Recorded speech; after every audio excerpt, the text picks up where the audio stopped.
Hey, what's up mga kaballers? Maligayang pagbabalik sa aking channel. Halina't pag-usapan natin ang balitang Steve Kerr tatanggalin sa Golden State Warriors, nakapagdesisyon na.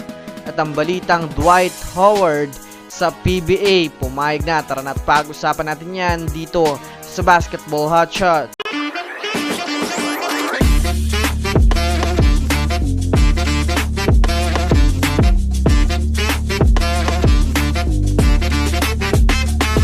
Una nga tayong dumako mga kaballers sa balita patungkol sa balitang Dwight Howard sa PBA. Well, alam naman nga po ninyo mga kaballers na sa ngayon ay maglalaro ang former NBA superstar na si Dwight Howard sa koponan ng Pilipinas na sasabak sa Dubai Basketball Championships.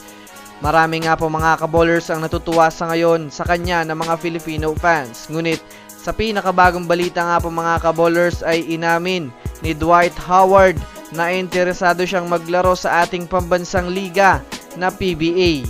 Ayon nga dito mga kaballers ay mayroon lamang nga daw siyang height na 6'9" at eligible nga daw siya sa PBA. Gusto nga daw niyang maglaro dito.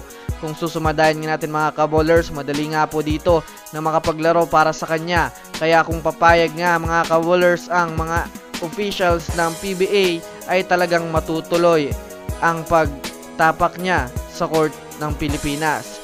Kung kayo nga po mga kaballers ang tatanungin sa ngayon ay papayag ba kayo na maglaro itong si Dwight Howard sa PBA? Tara na't pag-usapan natin yan sa ibaba.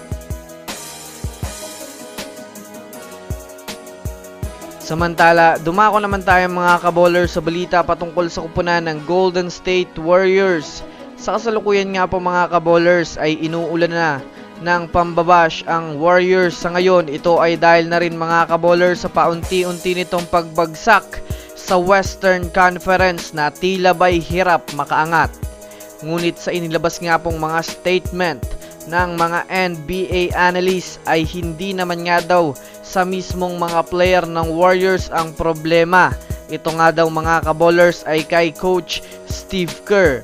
Base nga sa mga eksperto, hilig nga daw nito ni Steve Kerr na ilabas yung mga umiinit niyang player sa laro. Kaya naman nawawala nga ito sa rotation pag nakakabalik at minsan nagrarason ito para matambakan at matalo sa laro. Kagaya na lamang mga kaballers ng nangyari sa kanilang naging huling laban kontra sa Toronto Raptors na ibaba na sana nila sa siyam ang kalamangan ng Raptors, ngunit inilabas nga ni Steve Kerr itong si Klay Thompson.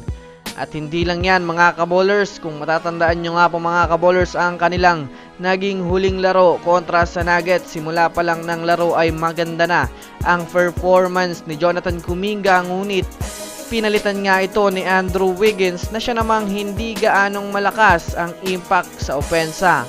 Hangad nga mga kaballers ng mga NBA experts na gawa na ng move ang kanilang problema sa coach, dahil kung papabayaan lang nga daw nila ito ay talagang mababagsak sila ngayong season. So that's it for today's video mga kaballers. Yan lang ang ating pag-uusapan sa ngayon. Pindutin ang subscribe and hit nyo na rin ang notification bell para sa mga susunod na updates sa mundo ng basketball. Again, this is Basketball Hotshots. Thanks for watching.